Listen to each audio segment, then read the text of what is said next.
Shana Tova. When Carol and I moved here from Ottawa in 1972, we thought we had seen our last Jewish person. We finally met with a local pharmacist, Barry Eisman, which started our quest to find more Jews. We put stories in the Mississauga edition of the Toronto Star to announce the start of a new Jewish community in Peel region. So began the life of Solel. 4 couples started working in earnest. They were the Eismans, the Cranes, and my wife and I. Our next adventure was to look for a place to daven and to find a rabbi.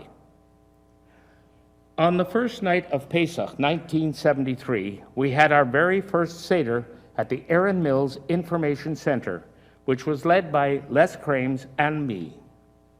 This is now an annual event, and it was the first of many, many enjoyable occasions.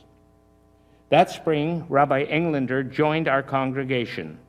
Since we did not have a permanent shul, we were meeting in our members' homes for Shabbat services.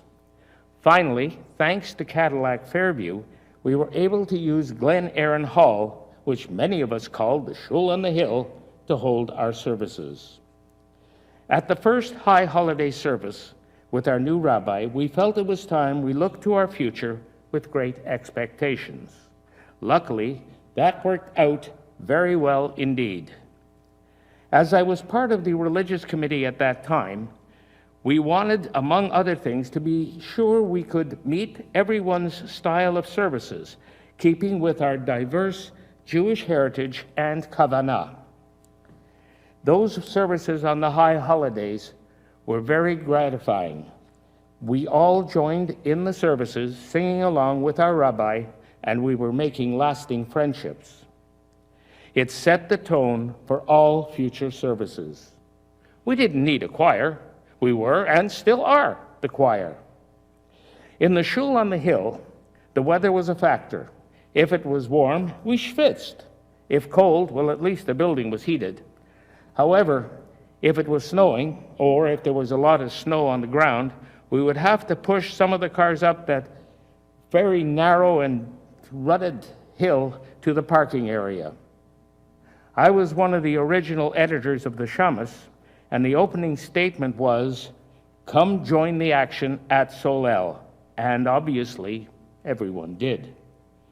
All our services were filled with learning experiences, and yes, lots of humor. Usually at the end of Mariv or Shacharit, Mike Wiersbe, alav shalom, Rabbi Englander, and I would go on heckling each other. Well, this would go on for about 5 minutes. This continued until we moved to our present location. Some of the Jewish families came from larger centers where there were a lot of synagogues. They didn't realize that here in Mississauga we had a shul. When they first came to our high holiday tefillot, we were there to make them feel welcome, and they would become some of our most productive members.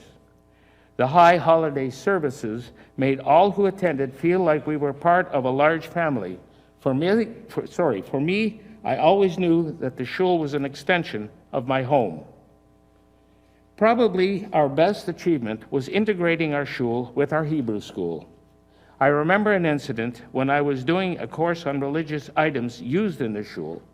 We were discussing the shofar, and I purposely hit it on my head. Like so. It had the desired effect. A student asked, "Why would I desecrate the shofar by hitting it on my head?" I drew the analogy at asking the student, if he were holding a glass of wine and accidentally dropped it on the floor and it crashed, would you consider it a desecration? His reply was, "It's only a glass." I asked the student, what would you think? I just told you this is just an animal's horn, nothing. It becomes holy only after a bracha is made on it. That same student is now a proud member of Solel and contributes both to our shul and school. Another important event happened on December 31st, 1978. The shofar was blown and we trudged across a snow-covered path from the shul on the hill to our new home here on Folkway Drive. It was a blustery day, but we were full of hope and anticipation, looking forward to getting to our new shul. City TV covered that event and it made the 6 o'clock news. Once we were here on Folkway Drive, Solel grew with the influx of new members and a place we could call our own. Over the years, Solel has grown, but our religious elements have changed very little. Rabbi Englander taught us many wonderful songs and melodies, and Rabbi Pollack has continued with even more nigurim.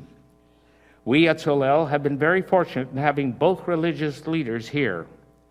As it is said in the Yom Kippur Torah service, I have set before you this day for life and goodness. Ani ra'ei natati lefanecha hayom et hachayim v'et hatov. How true this statement has connected us with our plans for the future of Solel. In the Haftarah, Adonai says, cry aloud, do not hold back, do not hold back. We've always let people know how wonderful Solel has been, and hopefully it will continue in the future. Another of our traditions has been the annual Invite Your Neighbor service, where people from different religious institutions and members of provincial, federal, and civic governments have come to learn more about Solel and our Jewish religion. Not only are there religious services, but we also have many social events that take place here in our shul. Over the years, the children from our religious school have taken part in the service, including leading, chanting Torah, and blowing shofar. Although the high holidays have certain rituals, Yom Kippur has very special customs. All year, whether a weekday, a Shabbat, or Yom Tov, there are 3 services each day: Mariv, the evening prayer; Shacharit, the morning prayer; and Mincha, the afternoon prayer. Yom Kippur have 5 services. They are Kol Nidre, the evening prayer; Shacharit, the morning prayer; Nusach, the additional prayer; Mincha, the afternoon prayer; and the memorial and Ne'ilah service, the concluding prayer. Kol Nidre is really a Ma'ariv prayer, but renamed for the opening prayer, which really isn't a prayer, it's just a vow that was instituted during the Spanish Inquisition. This vow is to relate to Adonai and to the congregation that our Judaism is our belief, that no one should think elsewise. The other special prayer is Ne'ilah. That is where we affirm to Adonai that we are very serious about our atonement. An important prayer in Ne'ilah is El Nora Alilah, and a tune that was taught to us by Albert Moses, alav shalom. And then the translation is God of Awesome Deeds, which is the final chance to ask Adonai for forgiveness. More rules and traditions for Yom Kippur are no eating, drinking, smoking, bathing, anointing our bodies with oil, wearing clothes made from suede or leather, and no marital relations.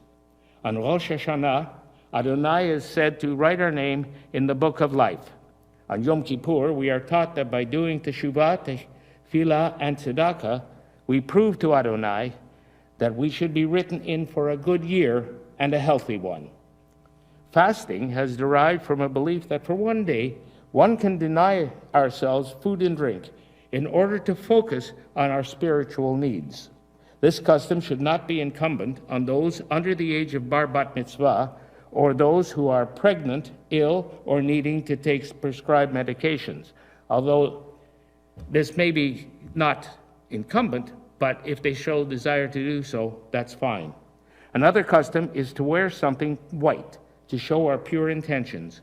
In traditional synagogues, men wear a white linen or cotton kittel, a covering of our normal clothes. Women would normally wear a white dress. Yom Kippur ends with Tikiyah Gedolah.